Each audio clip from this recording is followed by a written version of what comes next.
Bismillahirrahmanirrahim. Assalamualaikum warahmatullahi wabarakatuh.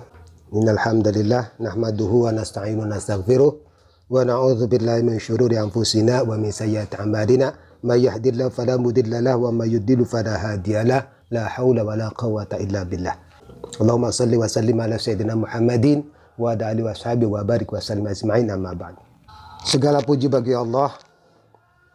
Dalam kesempatan ini kita pengen melaksanakan tugas-tugas kita sebagai muslim, diantaranya berusaha untuk mengendalikan diri, pengendalian diri. Mudah-mudahan dengan pengendalian diri ini kita sebagai manusia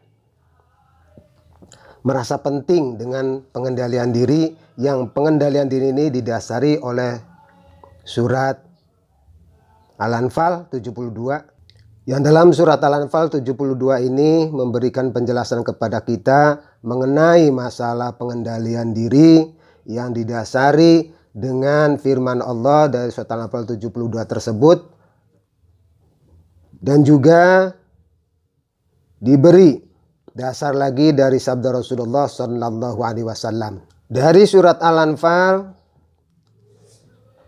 yang berbunyi, a'udzubillahi minasyaitonirrajim, innalladzina amanu wa hajaru wa jahadu bi amwalihim wa anfusihim fi sabilillah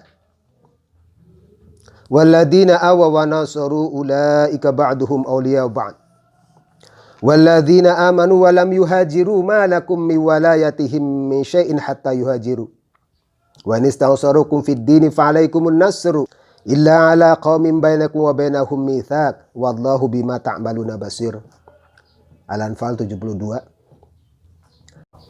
Tentunya kita bersama-sama untuk menelusuri tata cara membaca Al-Quran. Di dalam surat Al-Anfal tersebut, innalladzina amanu wa hajaru wa jahadu. Di sana yang pertama terdapat aturan dalam membaca Al-Quran, yaitu berupa ilmu tajwid, diawali dengan kata-kata inna. Inna di sana nun bertasydid, berarti di situ terdapat suatu hukum tajwid yang namanya bacaan ghunnah. Setelah itu dilanjut dengan alladzina amanu. Alladzina, di dalam lafaz alladzina di situ ada huruf za atau huruf zal. Setelah zal bertemu ya, maka dari itu dalam huruf zal tersebut, zal harus dibaca panjang satu alif atau dua harokat. Jadi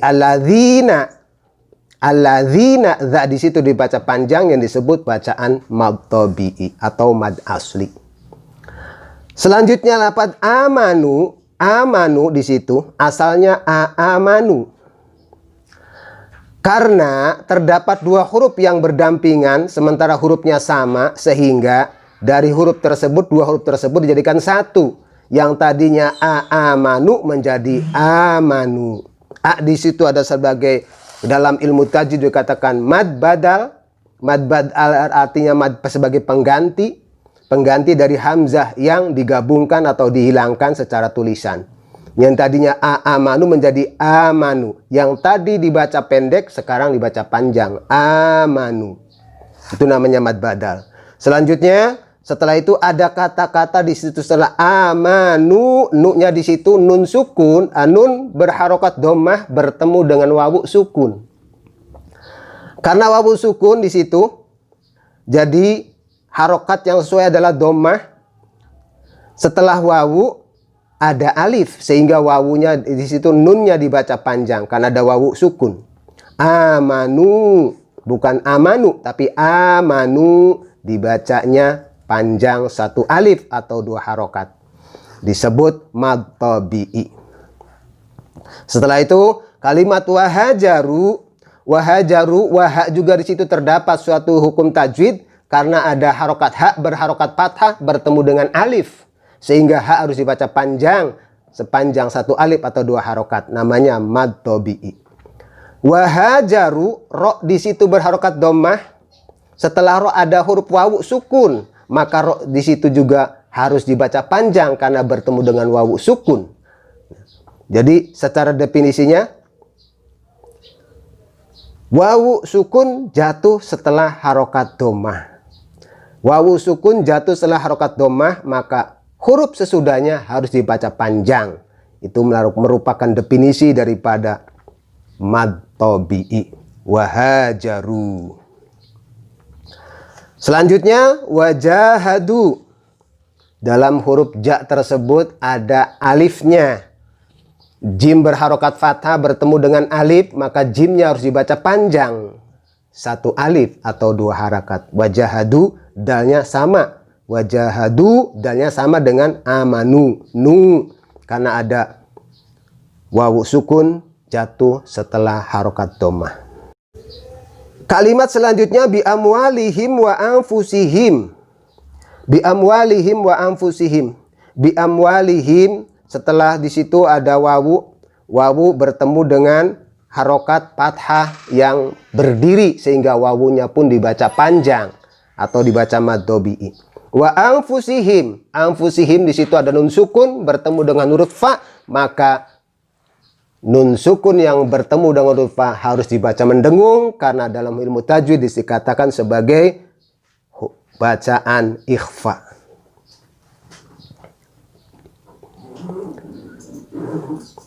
Fi sabilillah. Fi sama di situ juga di dalam ilmu tajwid dikatakan sebagai mad asli atau mad tabi'i karena ada kasroh bertemu dengan ya sukun. Bukan dibaca fi saja tapi fi sabilillah. Sabilillah, ba di situ bertemu dengan huruf ya, ianya ya sukun. Jadi ada ya sukun jatuh setelah harokat kasroh, maka ba-nya atau huruf sesudah ya sukun harus dibaca panjang. Termasuk daripada bacaan mad tabi'i atau mad asli. Selanjutnya, Allah, lafdzul jalalah harus dibaca panjang. Walladzina amanu, yang sudah kita kaji bersama. Selanjutnya di sini ada walladzina awaw wa nasaru. Walladzina sudah dibahas ilmu tajwidnya di depan, dan awaw wa nasaru asal kata dari awa ya wa. Jadi awaw wa nasaru di situ ada lagi ro berharokat dhammah bertemu dengan wawu sukun, maka harus dibaca mad tabi'i. Itu diantara kajian-kajian, tinggal mengikut saja. Diantaranya ada mad tabi'i atau mad asli, ada bacaan ikhfa, dan juga yang lainnya tinggal melanjutkan saja, artinya mengikut kepada yang sudah ada. Selanjutnya, secara terjemahan. Kita sama-sama memahami bahwa secara terjemahan sesungguhnya orang-orang yang beriman dan berhijrah serta berjihad dengan hartanya di jalan Allah. Pada jalan Allah, dan orang-orang yang memberikan tempat kediaman atau pertolongan untuk singgah kepada orang-orang muhajirin atau orang yang hijrah, mereka itu satu sama lain saling mengikat, saling melindungi terhadap orang-orang yang beriman. Tetapi belum dikatakan berhijrah bagi mereka yang belum melaksanakan hijrah. Maka tidak ada kewajiban bagi para ansoriyin untuk memberikan pertolongan kepada mereka yang belum berhijrah. Tapi bila mana orang-orang yang belum hijrah tersebut meminta pertolongan, memohon pertolongan kepada orang-orang ansoriyin, maka orang-orang ansoriyin ataupun orang yang dihijrahi, disinggah hijrah, harus memberikan pertolongan. Selanjutnya kita mengambil dari dasar sabda Rasulullah yang diriwayatkan oleh Imam Ahmad. Bismillahirrahmanirrahim. An Abi Hurairah radhiyallahu an anin Nabi sallallahu alaihi wasallam qala laisa syadidu bisur'ah innama syadidul ladzi yamliku nafsahu indal ghadab, rawahul Bukhari wa Muslim. Ada juga yang diriwayatkan oleh Imam Ahmad. Dari dasar sabda Rasulullah yang biasa disebut hadis. Hadisnya ini merupakan hadis qauliyah karena diucapkan. Rasulullah mengucapkan sehingga dikatakan hadis qauliyah yang diriwayatkan oleh Imam Bukhari dan Muslim ini, bahwa Rasulullah sallallahu alaihi wasallam bersabda, Rasulullah mengatakan la syadidu bisur'ah, yang dimaksud orang yang kuat, orang yang selalu mendapatkan suatu keberuntungan, itu bukan berarti orang tersebut kuat atau mampu dalam pertandingan, baik pertandingan musabaqah apa saja, ataupun bertinju, ataupun gulat, dan sebagainya. Tapi yang dimaksud adalah Rasulullah syadid di sini adalah orang yang mampu mengendalikan hawa nafsunya. Sehingga dengan mampu mengendalikan hawa nafsunya, dia tidak terbawa atau kita tidak terbawa oleh bisikan-bisikan bujuk rayu daripada musuh-musuh kita, yaitu para iblis. Nah, ini yang dimaksud apa yang disampaikan oleh Rasulullah. Yang dimaksud orang kuat adalah orang yang mampu mengendalikan emosinya, hawa nafsunya. Di sini adalah tergolong orang yang kuat. Berdasarkan hadis yang dikatakan oleh Imam Bukhari dan Imam Muslim, dan barangkali ditemukan juga rawi-rawi yang lain, diantaranya rawi Imam Ahmad. Kata laisa secara bahasa artinya bukan atau tidak. Kata syadid artinya orang yang kuat, orang yang menang, atau orang yang pandai. Dan untuk kata sur'ah di sini mengandung makna atau memiliki makna kuat atau tangguh. Sehingga dalam hadis tersebut secara terjemah tadi bahwa sur'ah yang mengandung makna kuat atau tangguh bukan berarti dalam istilah perlombaan yang biasa kita saksikan dalam lari maraton ataupun bertinju ataupun sepak bola, tapi kuat di sini adalah kuat mengendalikan emosinya. Kata yamliku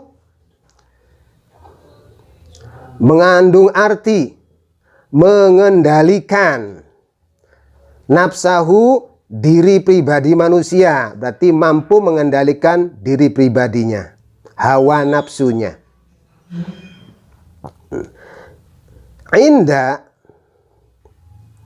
Indal ghadab, inda di sini kita bisa memberikan makna saat ataupun ketika.